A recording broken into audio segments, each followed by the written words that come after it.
So today we're going to look at these exponential functions and how we use them to actually model some sort of percentage growth or percentage decay. And so we're going to use the same form since we're talking about exponential functions. But what's going to be different here is when we look at what happens with the a value.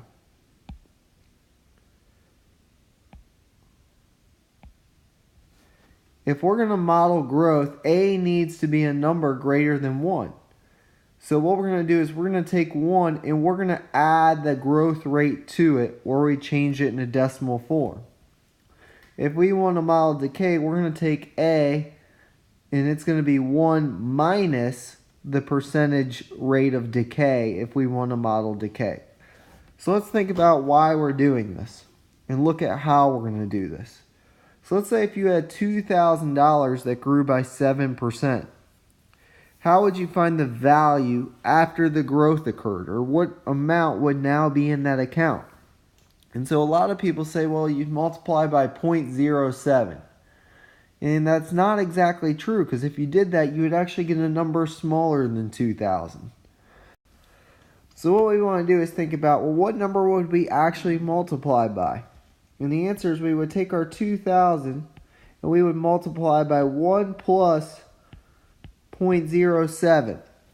What the 1 does is it keeps our 2,000, and the plus 0.07, that adds in our interest. So this is 2,000 times 1.07. And so then the account would actually have $2,140. Now here's the one that tends to give people a little bit more of a difficult time, is what happens when we lose money, or what happens when it's a percentage decay. And for that, we want to take this into consideration, this a equals 1 minus r.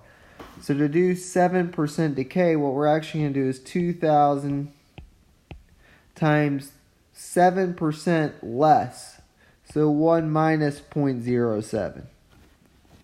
Or 2,000 times 0.93. This account would have in it $1,860 after it lost the 7%.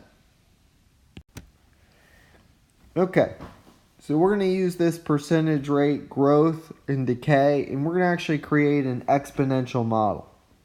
So population in a city is growing by 7.5% per year. Its initial population is 14,000. And so we're going to write some sort of exponential function for growth.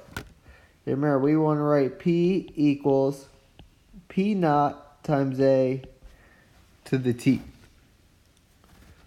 So here P equals our initial value is 14,000 times 1 plus our percentage rate, which would be 0.075 if we write that as a decimal, to the power of t.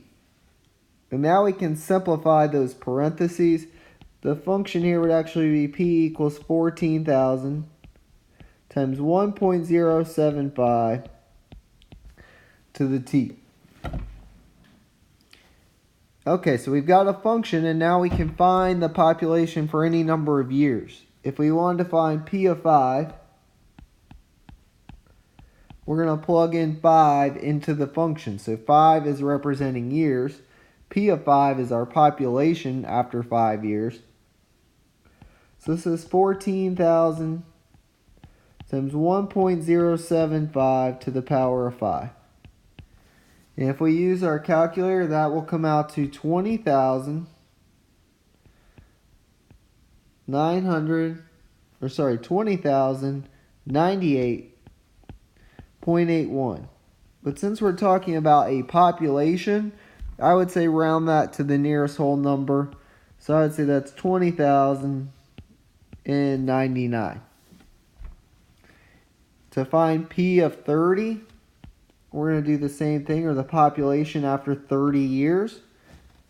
That's 14,000 times 1.075 to the power of 30. And using our TI, we get 122,569.37, which I would say, again, we want to round to the nearest person, is about 122,569. Okay, in part C, we want to find the average rate of change, which is the same thing as saying slope. And so hopefully remember, rate of change. We had a formula, was f of x2 minus f of x1 over x2 minus x1. Or in this case, we'd be using p as a function of t. All this is saying is we want to look at the difference in the outputs over the difference of the inputs. So our outputs are 122,569 minus 20,099 over our inputs 30 minus 5. And if we do this calculation, we'll get 4,098.8. And so we're asked, what does that number mean in the context of the problem? Well, rate of change always tells us for each additional input, the change we expect in the output. So we will expect 4,098.8 additional people each year on average.